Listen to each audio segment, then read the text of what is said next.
Fall Out Boy is a rock band that was around during the 2000s. They have released albums like this one, and that one, and this one too. Apparently they're okay. This new one, it's not. Mania seems to be an album very heavily inspired by electro-pop trends. This is not inherently a bad thing. I'm sure this could open up some possibilities, but unfortunately Fall Out Boy go about it in a very obnoxious and at the same time kind of generic and run-of-the-mill way. You have one track on here that is very inspired by the dancehall craze that is going on in pop music right now. The kind of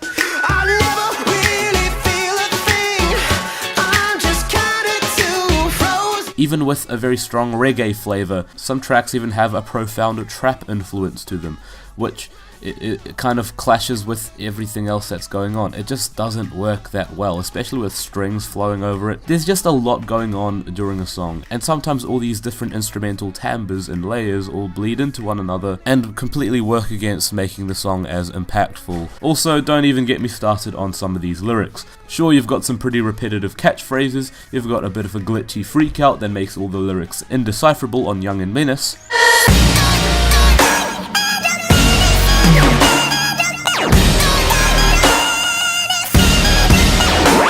And on the track Wilson we have the gem, the edgy, gothic teenage kid who shops at Hot Topic gem. I'll stop wearing black when there's a darker colour. I'll stop wearing black when they make a darker colour.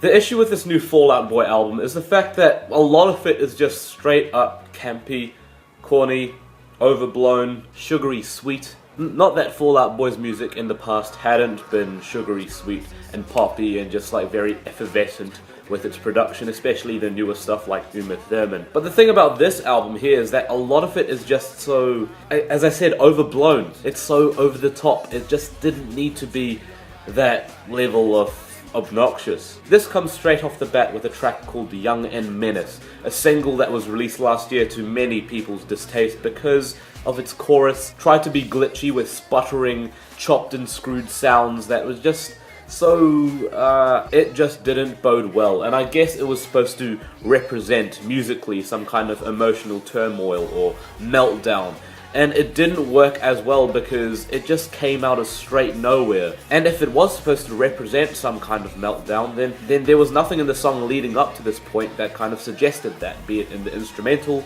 or in the lyrics, which actually most of the time on this album seemed a little bit phoned in. Not that you're expecting Fall Out Boy to deliver the punchiest lyrics out there, but they at least had some bombast in the past. In this case, they're just really cheesy or repetitive or just lazily written. Patrick Stump's vocals seem very strained at times, actually stretching their limit and become a bit grating to listen to, especially when he tries to reach for a high note. Doesn't always work too well. A lot of the instrumentals are really glossed up. The track Stay Frosty Royal Milk Tea is kind of dubstep influenced. Dubstep. Sir. I think this album is trying to ride a lot of trends, and it gets very lost in them, not really knowing what to do next. I think towards the very end, it kind of gets a little bit of footing with tracks like Heaven's Gate and Sunshine Riptide, which at least have sweet melodies that maybe might be catchy. But again, the problems with the mixing and the production still bleed through on there, and some of the lazy songwriting too. These are the problems that don't go away for the entire record, and this is what makes Mania quite the painful listen.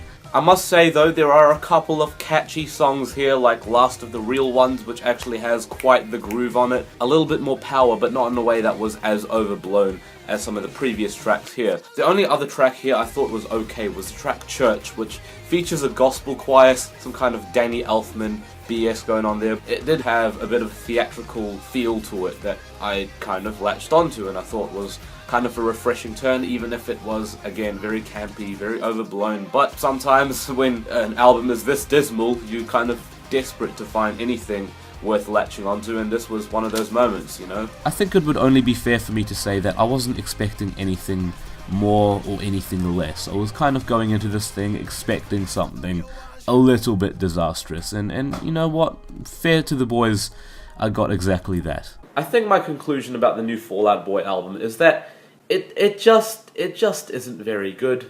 So even though it is the very start of the year, I have no choice but to give this a 2 out of 10.